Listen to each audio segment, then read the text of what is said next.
So what's up, guys? If you're looking for a Japanese kanji, for a method to study Japanese kanji, this video is for you. When I started to study Japanese kanji, I was overwhelmed. I studied them as a whole structure, the meanings, the pronunciations, and I get overwhelmed. And I get confused between all of them.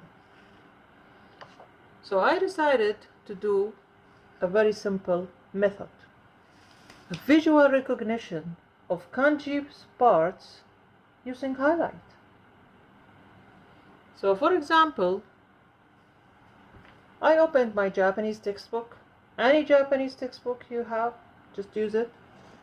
And you highlight any the structures on the left side, for example. Just highlight all the structures on the left side of all the kanjis you see. You start to see that there are similar kanjis, similar parts of the kanjis that comes on the left side.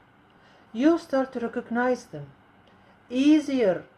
It will become easier and easier to visually recognize them after you try, like for example, for 1 week or 2 weeks or even 3 weeks. Once you are confident enough, you can go further for the other side. So you highlight the right side of any kanji that you can come across in your Japanese textbook, and highlight the left side. Again, you will start to see similar structures that come again and again. Sometimes you can even break them down further to 3 parts.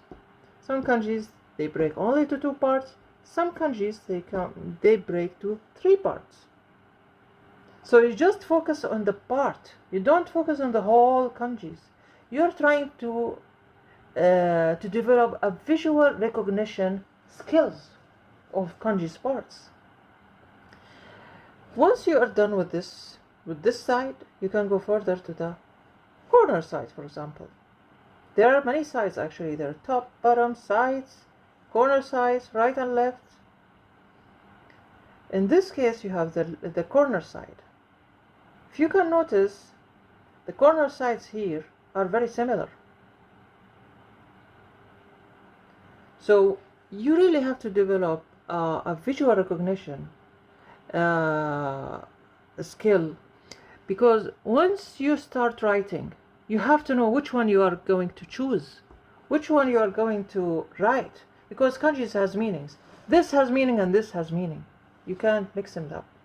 So it's important, before you reach the meaning and the writing, you have to visually recognize them.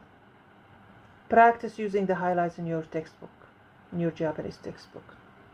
Some kanjis, you can't break them down. You just accept them as they are. You will notice you'll start to have list of a repeated structures. For example, this one, we say the left side. You start to see this one coming again and again on the left side. Some on the corner sides. So you will end up with a list of kanji's parts, like this one, and like this ones. They are really useful.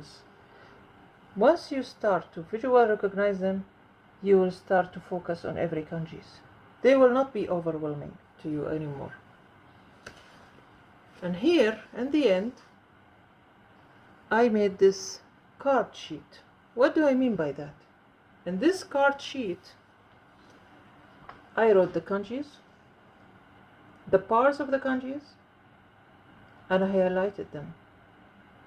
So I can make cards out of this, like this, for example. I can make a big one or a small one, just make a mini one. If you can see, these are the same.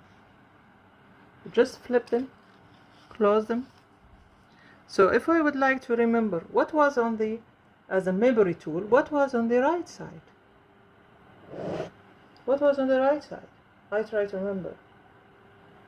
If I can't remember, I can flip it. And yeah, this one that I can remember. So yeah, this one, this side was having this structures, right?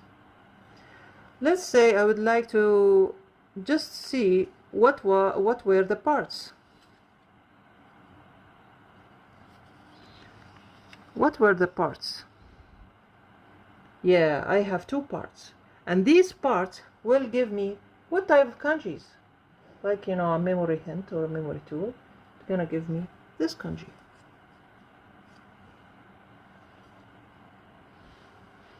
So out of these, now this way I practice the parts, I practice the highlight as a memory tool, and I practice the whole kanji. I did this for the 2136 kanjis that I need to study. So just to start by visual recognition, use highlights, start by only one side of a kanji, just one structure even of a kanji. See the similarities, look for the patterns, try to recognize the similar structures like this and this. So you know you will have some structure similars, you will have some structure difficult to write, you will have sometimes repeated strokes like 1, 2, 3. When you train your eye for a visual recognition, they will be familiar to you. When they are familiar to you, then you can go a step further to study their meanings or to try to write them down. So anyway, guys, I hope this helps. You don't have to study the meanings, you don't have to study the pronunciation, just to start by visual recognitions, and it will help you a lot. Next step will be in the next video. Thank you.